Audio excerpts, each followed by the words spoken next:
It's a delight for me to be able to join Your Excellency as you celebrate this important national day, and to be able to take a few moments to reflect on the relationship between your wonderful country and our country, Kenya.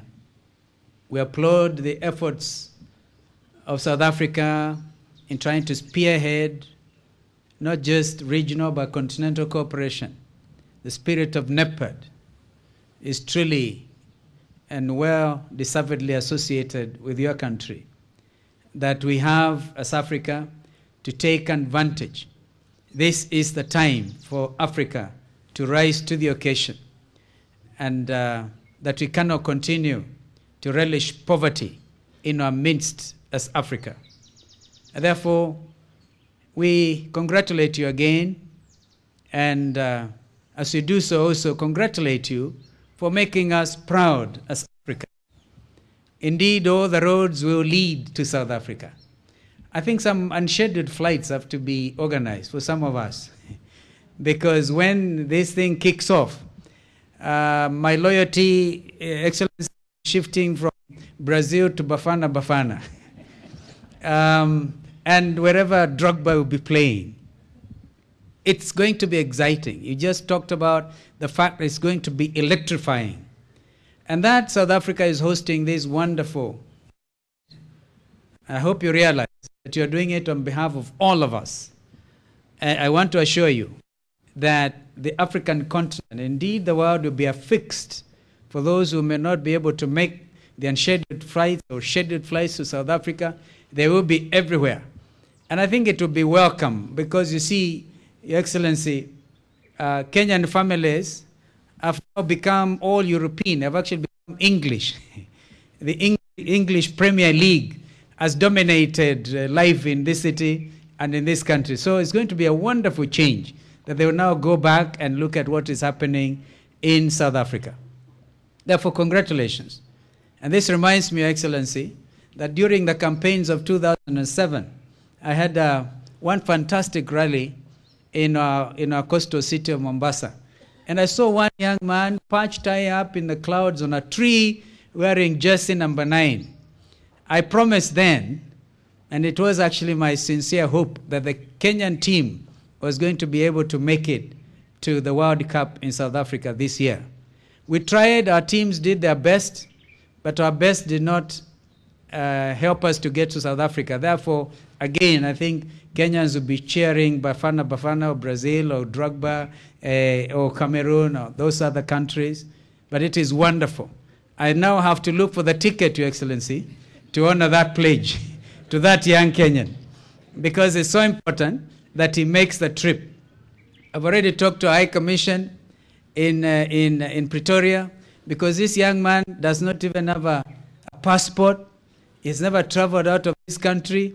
Therefore, in order to cushion him against cultural shock, he will have to be well looked after by a High Commission in South Africa. And I know there are others like him who would want to go. So this is truly tremendous. And therefore, as we join you today in celebrating your National Day, this very important Freedom Day, I want you to know that we feel that we are coming to join brothers in celebrating what is properly, clearly theirs today. And therefore, I want to also say that we are seeing increasing cross-border investment between South Africa and Kenya, and this is to be encouraged.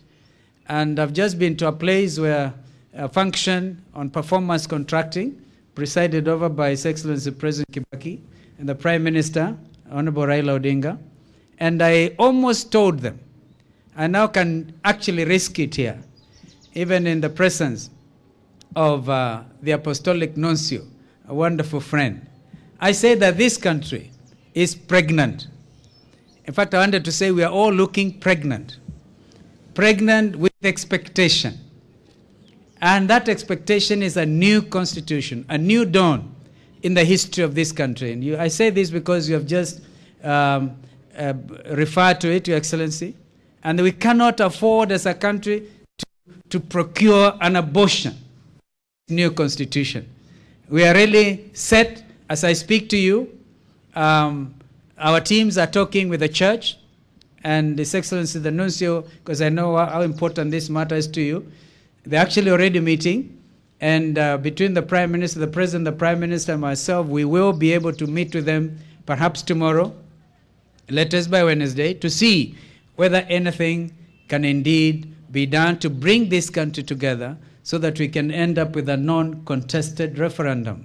I think this is a way to go. We cannot afford negative energy. This country is famous for a generation of negative energy. If we begin to go at each other, we are very good at it, and we realized as a country that this is very costly. And therefore, this time we want to be able to talk as much as we can. We want to be able to see what it is we can do, give all the guarantees if necessary, so that Kenyans can avoid getting an abortion over this constitution. Even as we discuss of the deeper issues dealing with abortion, which we know is a contentious issue, and that we are actually dealing with it. Your Excellencies, allow me then to just appreciate my brother here had proposed a toast to the continued good health of their Excellencies, and I want to repeat the same. I want to propose a toast to His Excellency President Jacob Zuma, and indeed the wonderful people of South Africa. And since you had done the same about President Kibaki, I actually then do it jointly, as His Excellency had done. So I give you the Excellencies, the President. Thank you. Thank you. Thank you. Cheers. Cheers.